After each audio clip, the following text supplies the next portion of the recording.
Soma's baking and cooking এ আপনাদের সবাইকে স্বাগত জানিয়ে আজ আবার আরেকটা নতুন ভিডিও শুরু করছি। আজ আপনাদের সাথে শেয়ার করছি একটা হালকা পাতলা রুই মাছের ঝোল আলু পটল দিয়ে, কিন্তু মশলাটা কিন্তু আমি একটু অন্যরকম ব্যবহার করেছি। কি মশলা ব্যবহার করে মাছের ঝোলটা করলাম সেটা দেখে নিই চলুন। এখানে 4 পিস রুই মাছ নিয়েছি, হাফ টিস্পুন নুন ছড়িয়ে দিচ্ছি, হাফ টিস্পুন মতো হলুদ দিলাম। মাছটাকে একটু নুন হলুদ ভালো করে মাখিয়ে নিচ্ছি।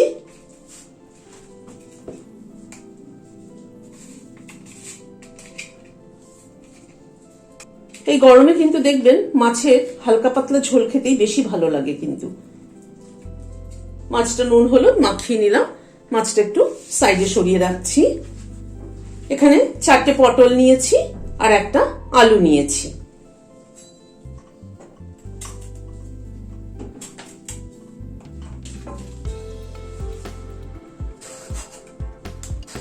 পটলের খোসাগুলো অল্প অল্প করে ছাড়িয়ে নিচ্ছি।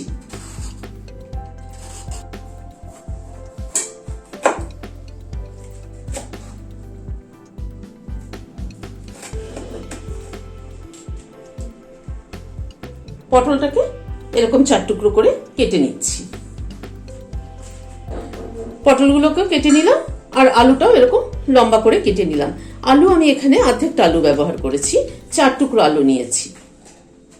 এখানে একটা বাটি নিয়েছি, তাতে একটা মশলা একটু জল দিয়ে ভিজিয়ে রাখবো। এখানে হাফ টিস্পুন একটু বেশি মৌরি গুঁড়ো, হাফ টিস্পুন একটু বেশি ধনের গুঁড়ো, দুটোই সম পরিমাণে দিলাম। সামান্য পরিমাণে একটু জল দিয়ে মশলাটা ভিজিয়ে রাখছি। মৌরি গুঁড়োতে না ফ্লেভারটা ভীষণ ভালো আসে, আর গরমের দিনে হালকা পাতলা ঝোল দেখবেন জিরের বদলে যদি মৌরি দিয়ে করা হয় তাহলে কিন্তু ফ্লেভারটা অনেক ভালো হয়।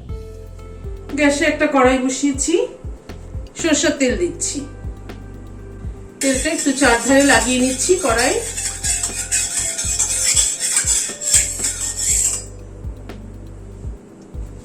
তেলটা গরম হয়ে গিয়েছে, মাছটা দিয়ে দিচ্ছি।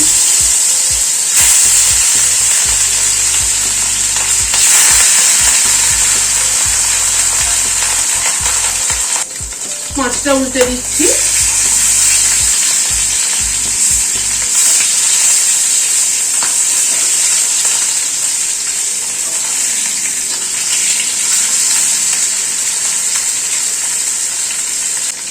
মাছটা হালকা করে ভেজে তুলে নিচ্ছি।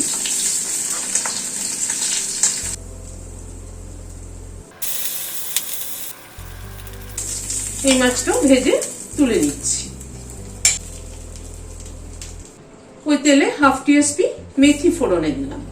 গ্যাসের ফ্লেমটাকে একদম কম করে দিয়েছি। প্রথমে আলুটা ছেড়ে দিচ্ছি।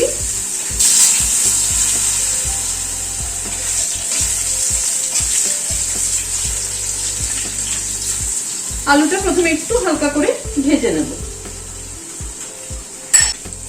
আলুটা একটু 1-2 মিনিট ভেজে নেওয়ার পরে পটলটা অ্যাড করে দিচ্ছি।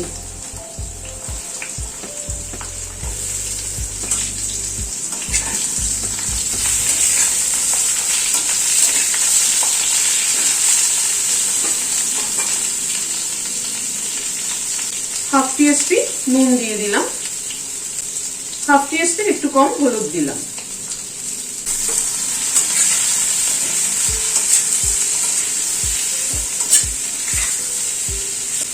নুন আর হলুদ দিয়ে আলু পটলটাকে একটু ভেজে নেব।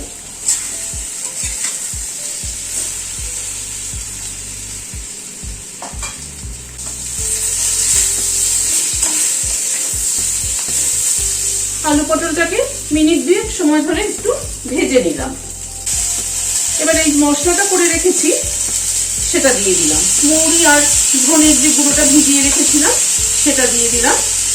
আর বাটিটা ধুয়ে একটু জল অ্যাড করছি, মশলাটা কষাতে সুবিধা হবে।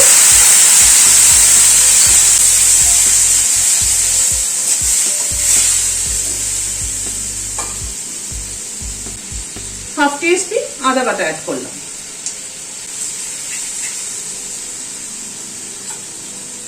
3টে কাঁচা লঙ্কা বেটে রেখেছি সেটা দিয়ে দিলাম, মানে পাকা লঙ্কা, ওই জন্য রংটা লাল হয়েছে।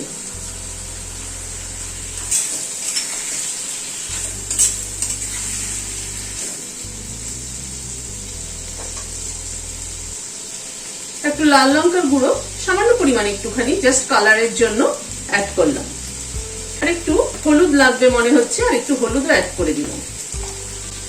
দিয়ে আবারও একটু জল দিচ্ছি মশলাটা কষানোর সুবিধার জন্য।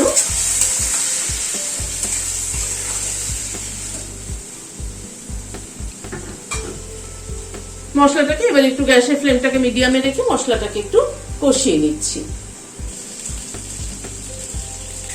মশলাটা একটু হালকা মিনিট দিয়ে কষিয়ে নিলাম। এবার একটা টমেটো এখানে পেস্ট করে রেখেছি সেটা দিয়ে দিচ্ছি।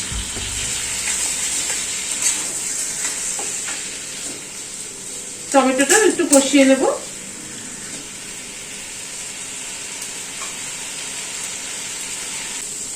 টমেটো পেস্টটা দিয়ে আবারও 2-3 মিনিট গ্যাসের ফ্লেমটাকে কম করে কষিয়ে নিলাম। এবার জল দিয়ে দিচ্ছি, গরম জল অ্যাড করছি। রান্নায় সবসময় গরম জল ব্যবহার করবেন, তাতে রান্নার টেস্ট অনেক বেটার হয়।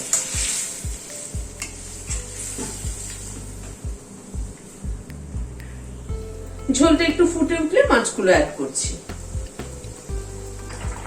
এবার মাছগুলো অ্যাড করে দিচ্ছি।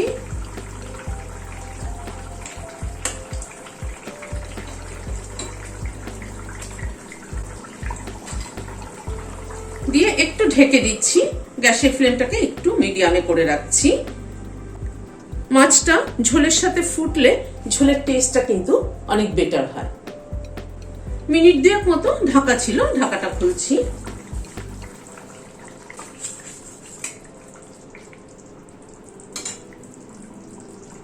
এখানে একটা পাতিলেবু নিয়েছি, পাতিলেবুর রসটা দিয়ে দিচ্ছি।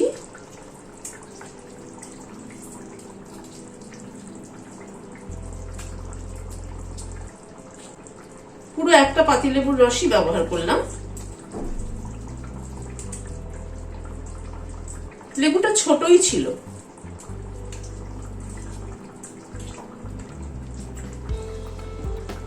দুটো কাঁচা লঙ্কা মুখটা চিড়ে দিয়ে দিলাম। সামান্য একটু চিনি অ্যাড করলাম, আর খানিকটা ধনেপাতা ছড়িয়ে দিলাম।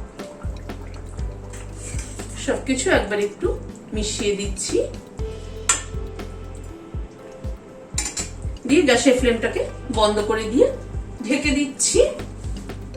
স্ট্যান্ডিং টাইম 5 মিনিট, কাঁচা লঙ্কা ধনেপাতা এগুলো ফ্লেভারগুলো অ্যাড হওয়ার জন্য। এরকম হালকা পাতলা ঝোল গরম গরম ভাতের সাথে কিন্তু গরমের দিনে দুপুরবেলা কিন্তু দারুণ জমে যাবে। জিরের পরিবর্তে মৌরি গুঁড়ো দিয়ে মাছের ঝোল করে দেখবেন, এরকম পাতলা মাছের ঝোল মৌরি বাটা আদা বাটা দিয়ে, সেটা কিন্তু টেস্টি হয় অন্যরকম।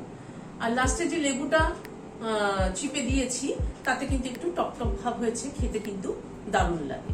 গরম গরম ভাতের সাথে এরকম একটা মাছের ঝোল হলে কিন্তু জাস্ট জমে যাবে এই গরমের মধ্যে। আপনারা বানিয়ে দেখবেন, অবশ্যই কেমন লাগে আমাকে কমেন্ট বক্সে জানাবেন। যদি ভালো লাগে রোজকার মতো আজ আবার বলছি, লাইক শেয়ার করার অনুরোধ রইল। আর যারা এখনো আমার চ্যানেলটি সাবস্ক্রাইব করেননি প্লিজ সাবস্ক্রাইব করুন। পাশের যে বেলের সিম্বলটা আছে সেটা কিন্তু অবশ্যই প্রেস করবেন, যাতে আমার পরবর্তী ভিডিওর নোটিফিকেশন আপনাদের কাছে আগে পৌঁছে যায়।